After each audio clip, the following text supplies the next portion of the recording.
السلام عليكم ورحمة الله وبركاته. الحمد لله نحمده ونستعينه ونستغفره ونؤمن به ونتوكل عليه ونعوذ بالله من شرور أنفسنا ومن سيئات أعمالنا. من يهد الله فلا مضل له ومن يضلل فلا هادي له. ونشهد أن لا إله إلا الله وحده لا شريك له. ونشهد أن سيدنا وحبيبنا ومولانا محمدا عبده ورسوله الذي أرسله بالحق بشيرا ونذيرا وداعيا إلى الله بإذنه وسراجا منيرا. أما بعد، أعوذ بالله من الشيطان الرجيم. بسم الله الرحمن الرحيم. إن الله وملائكته يصلون على النبي يا أيها الذين آمنوا صلوا عليه وسلموا تسليما. اللهم صل على محمد وعلى آل محمد كما صليت على إبراهيم وعلى آل إبراهيم إنك حميد مجيد. اللهم بارك على محمد وعلى آل محمد كما باركت على إبراهيم وعلى آل إبراهيم إنك حميد مجيد. الحمد لله। আল্লাহ তাবারক ওয়া তাআলার দরবারে অসংখ্য গণিত শুকরিয়া যে মহান আল্লাহ সুবহানাহু ওয়া তাআলা আমাদেরকে আজকে জুমার দিনে জুমার সালাত আদায় করার জন্য মসজিদে সমবেত হওয়ার তৌফিক দিয়েছেন। সেই মহান মালিকের দরবারে সবাই শুকরিয়া আদায় করি, সবাই বলি আলহামদুলিল্লাহ।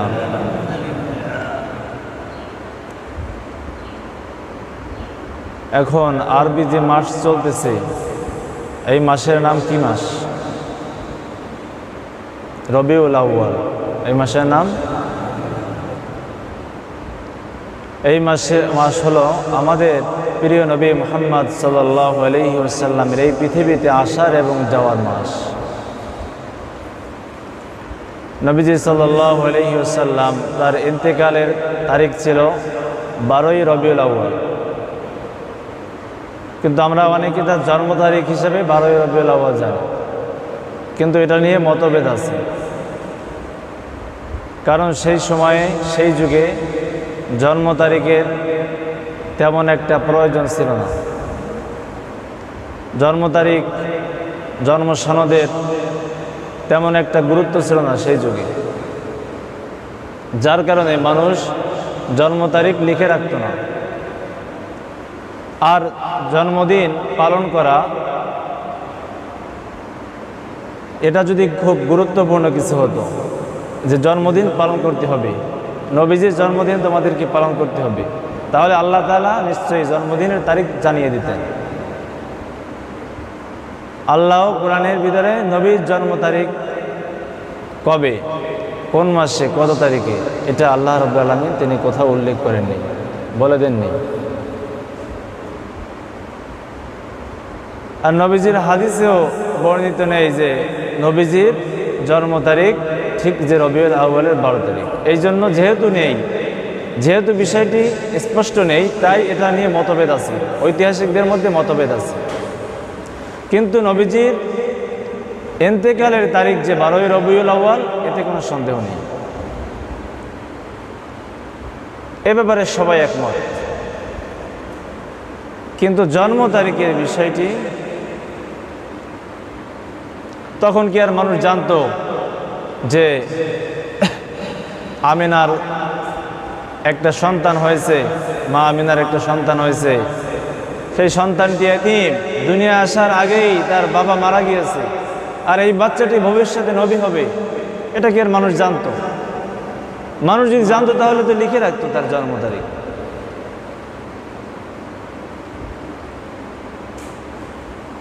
তো এটা নিয়ে মতভেদ আছে। কেউ বলেছে নবীজির জন্ম তারিখ হচ্ছে রবিউল আউয়ালের 8 তারিখ, কেউ বলেছেন 9 তারিখ, আবার অনেকে বলেছেন যে রবিউল আউয়ালের 12 রবিউল আউয়াল নবীজির জন্ম তারিখ ছিল, অর্থাৎ জন্ম তারিখও 12 রবিউল আউয়াল, মৃত্যু তারিখও 12 রবিউল আউয়াল, এটাও অনেকে বলেছেন।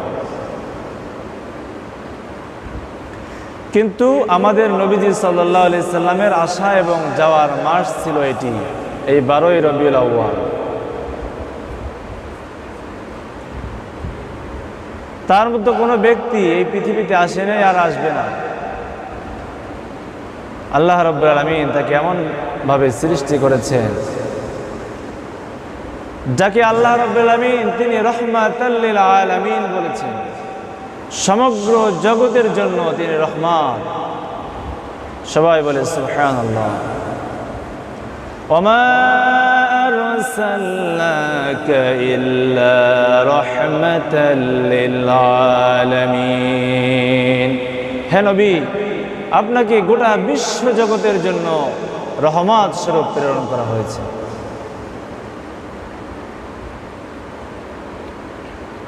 তিনি এমন অবস্থায় জন্মগ্রহণ করলেন যে তার দুনিয়ায় আসার আগেই তার বাবা ইন্তেকাল করলেন। 6 বছর বয়সে মাও ইন্তেকাল করলেন।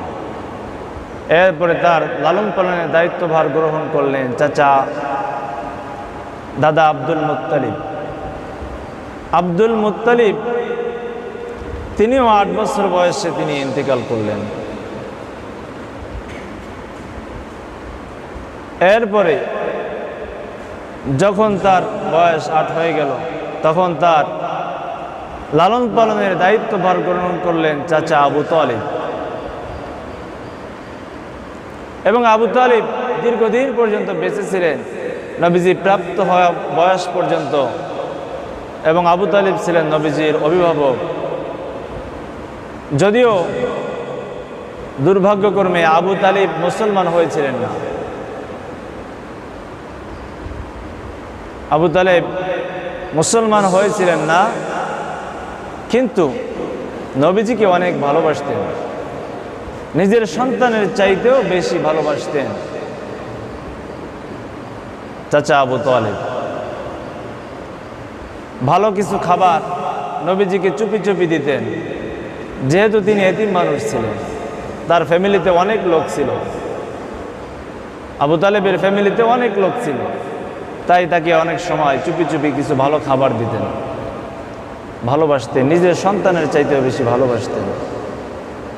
একে বিছানায় রাখতেন।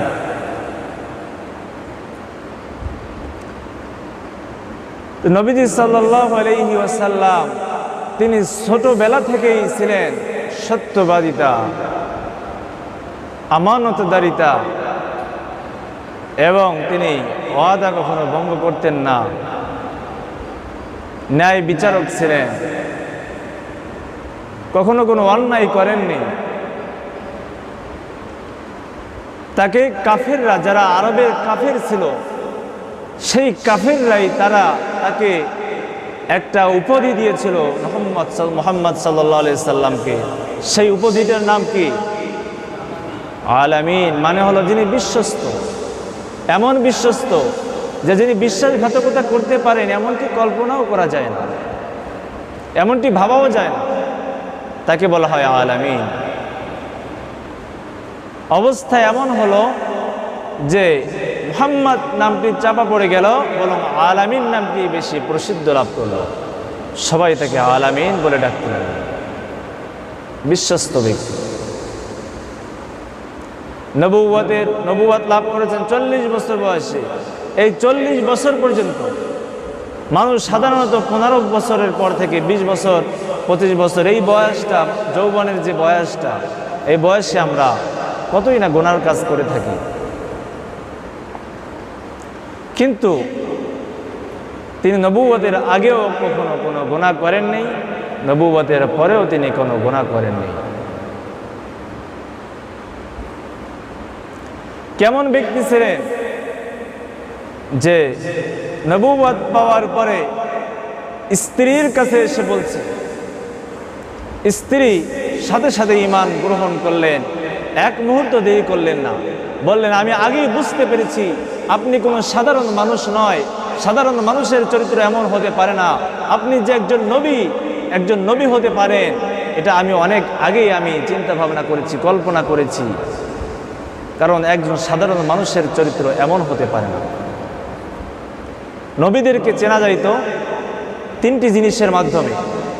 একটি হলো, নবীদের চরিত্র সাধারণ মানুষের চরিত্রের সাথে মিলত না, তাদের চরিত্র ছিল ভিন্ন চরিত্র, উন্নত মানের চরিত্র। যে চরিত্রের সার্টিফিকেট মহান রব্বুল আলামিন তিনি দিলেন, ওয়াইন্নাকা লাআলা খুলুকিন আযীম, হে নবী আপনি শ্রেষ্ঠ চরিত্রের অধিকারী। এই সার্টিফিকেটটি কে দিলেন? আল্লাহ কি জেনে শুনে সার্টিফিকেট দিয়েছে, না জেনে না বুঝে সার্টিফিকেট দিয়েছেন? আল্লাহর কাছে কি না জানা না বোঝার কিছু আছে? না দেখার না শোনার না বোঝার কিছু আছে আল্লাহর কাছে? আমরাও তো অনেক সময় চরিত্রের সার্টিফিকেট আনতে যাই চেয়ারম্যানের কাছে, চেয়ারম্যান সাহেব লিখে দেন যে আমার জানা মতে এই লোকটি ভালো, আমার জানা মতে সে কোনো দেশ বা দেশ বিরোধী বা সমাজ বিরোধী কোনো কাজের সাথে লিপ্ত নয়, আমার জানা মতে লোকটি ভালো, আমি তার সর্বাঙ্গীন মঙ্গল কামনা করছি। কিন্তু চেয়ারম্যান সাহেব তো মূলত জানেন না যে ব্যক্তিটি কেমন। সে গাঁজাখোরও হতে পারে, আবার সে ভালো হতে পারে। কিন্তু আল্লাহ রাব্বুল আলামিন তিনি তো সব কিছু জানেন। তিনি জেনে শুনে সার্টিফিকেট দিলেন মুহাম্মদ সাল্লাল্লাহু আলাইহি সাল্লামকে, ওয়া ইন্নাকা লাআলা খুলুকিন আযীম, হে নবী আপনি মহান শ্রেষ্ঠ চরিত্রের অধিকারী। নবীদেরকে চেনা যাইত 3টি জিনিসের মাধ্যমে। একটি ছিল যে নবীদের চরিত্র ছিল শ্রেষ্ঠ চরিত্র, আরেকটি হলো নবীদেরকে আল্লাহ রাব্বুল আলামিন কিছু মুজিজা দিতেন, যে মুজিজা সাধারণ মানুষকে দেওয়া হয় না, অর্থাৎ অলৌকিক কিছু ঘটনা ক্ষমতা। যেমন মূসা আলাইহিস সালামকে দিয়েছিলেন আল্লাহ তাআলা লাঠি। কে দিয়েছিলেন? লাঠি দিয়েছিলেন। এই লাঠি যখন ছেড়ে দিত, ফেরাউনের বিশাল বাহিনী জাদুকরেরা হাজার হাজার লক্ষ লক্ষ সাপ বানিয়েছে। মূসা আলাইহিস সালাম তার মাত্র একটি লাঠি ছেড়ে দিলেন, বিশাল অজাগার হয়ে সমস্ত সাপদেরকে গিলতে লাগলো। এবার সব সাপদেরকে গিলে অবস্থা এমন হলো যে জাদুকররা সাথে সাথে সিজদায় পড়ে গেল। তারা বুঝতে পারলো যে আমরা যেটা দেখিয়েছি এটা জাদু, কিন্তু মূসা যেটা দেখিয়েছেন এটা কোনো জাদু নয়, এটা নিশ্চয়ই আল্লাহ রাব্বুল আলামিনের পক্ষ থেকে নিশ্চয়ই কোনো মুজিজা। জাদুকররা সাথে সাথে তারা ঈমান গ্রহণ করলেন।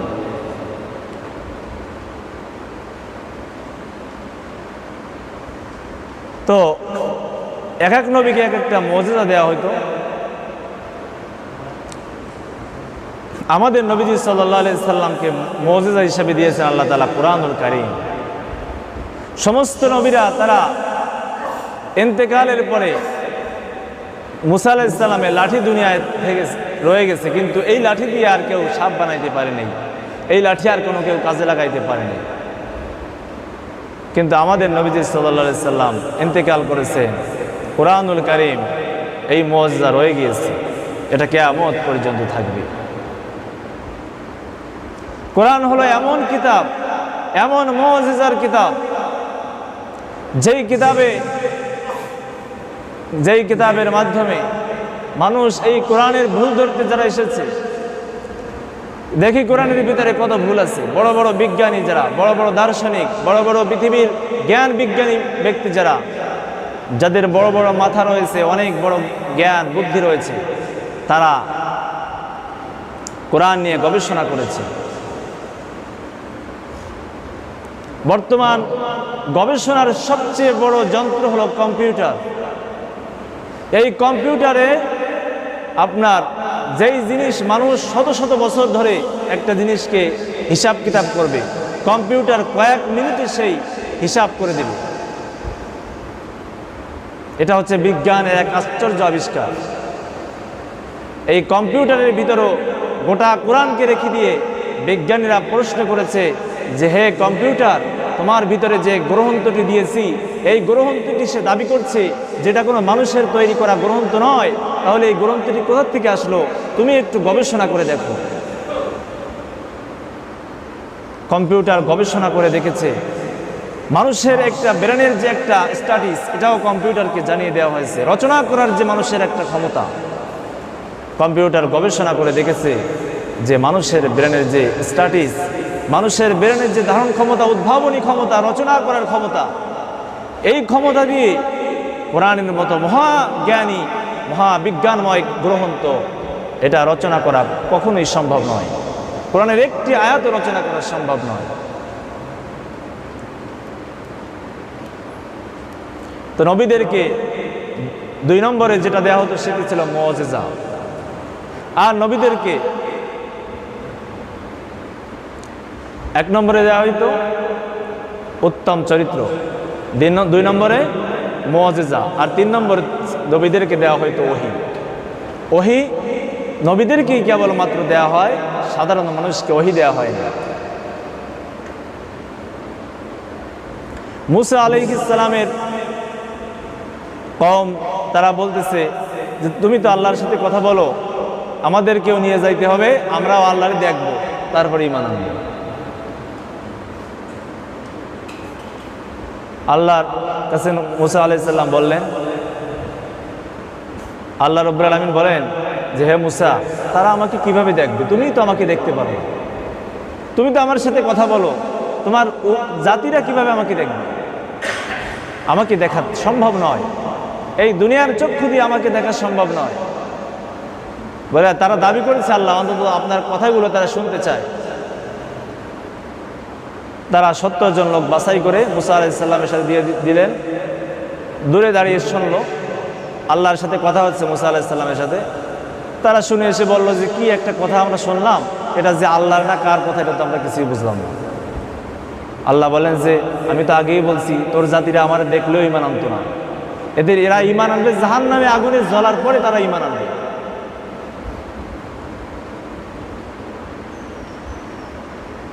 তো আল্লাহ রাব্বুল আলামিন নবীদেরকে যেটা দিতেন সেটি হচ্ছে ওহী। এই ওহী সাধারণ মানুষকে দেয়া হয় না, এটা নবীদেরকেই দেওয়া হয়। তো আমাদের নবীজি সাল্লাল্লাহু আলাইহি ওয়াসাল্লাম, তাকে ওহী দেওয়া হয়েছিল 40 বছর বয়সে।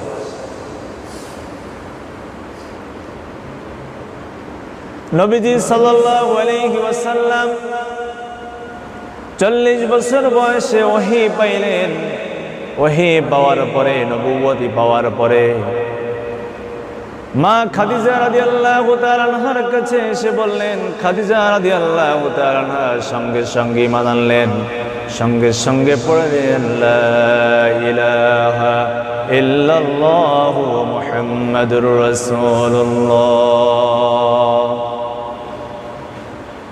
আবু বকরকে বললেন, আবু বকর ছিল নবীজি সাল্লাল্লাহু আলাইহি ওয়াসাল্লামের একদিনের 2 দিনের বন্ধু না, 20 বছরের বন্ধু ছিলেন আবু বকর।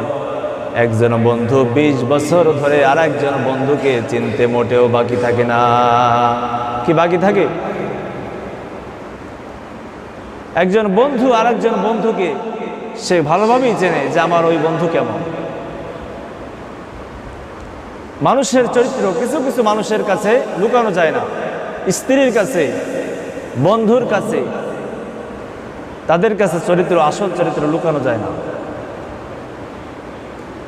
আবু বকর রাদিয়াল্লাহু তাআলা সাথে সাথে ঈমান আনলেন আর বললেন যে আপনি যে নবী এটা আমি বুঝতে পেরেছি, আপনি সাধারণ মানুষের চরিত্র এমন হতে পারে না। নবীজির খাদেম ছিলেন, পালক পুত্র ছিলেন যায়েদ রাদিয়াল্লাহু তাআলা আনহু, তাকে বললেন, তিনিও ঈমান গ্রহণ করলেন।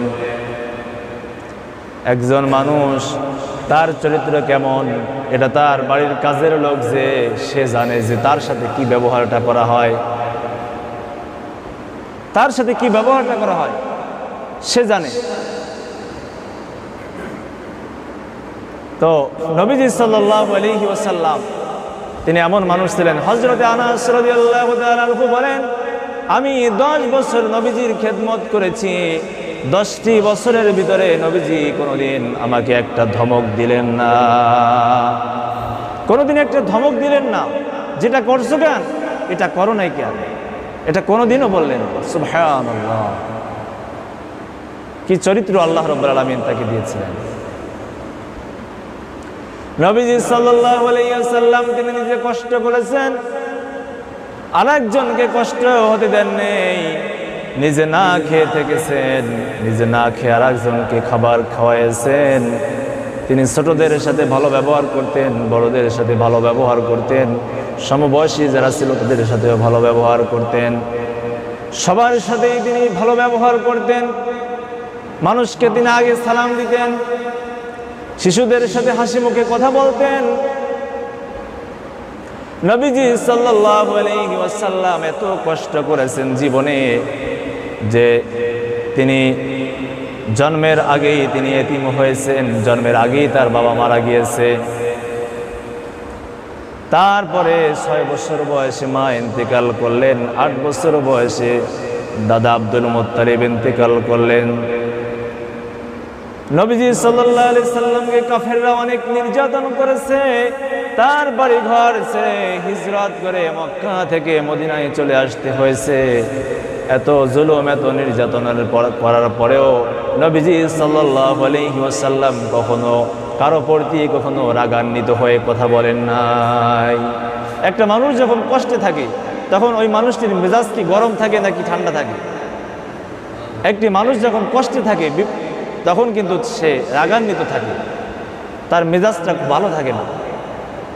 কিন্তু সাহাবীরা বলেন, নবীজি মুখের দিকে আমরা যখনই তাকাইতাম কখনো তার মুখকে আমরা গোমরা ভাব দেখিনি, কখনো আমরা তার মুখকে কালো দেখিনি, সবসময় মুচকি মুচকি হাসতেন তিনি। সুবহানাল্লাহ, এত কষ্ট থাকার পরেও, এত বিপদে থাকার পরেও তিনি মুচকি মুচকি হাসতেন। আর মানুষকে কখনো ধমক দিতেন না, কখনো কারো কারোর প্রতি রাগ হতেন না, সবার সাথে ভালো ব্যবহার করতেন, সুন্দর আচরণ করতেন। একজন কাফের নবীজি সাল্লাল্লাহু আলাইহি ওয়াসাল্লামের বক্তব্যটি এখনো শোনেন নেই, শুধুমাত্র তার খুতবাটি শুনেছেন। এই যে আমরা বক্তব্যের পূর্বে যে ভূমিকাটা বলি, খুতবাটা যে বলি, শুধুমাত্র এই খুতবাটি শুনেছেন। খুতবাটি শোনার পরে তিনি বলছেন যে আপনি যে আল্লাহর নবী এটা আমি অবশ্যই বিশ্বাস করে নিলাম, এতে কোনো সন্দেহ নেই। আপনার খুতবা যে এত সুন্দর হতে পারে, সাধারণ কোনো মানুষের খুতবা এত সুন্দর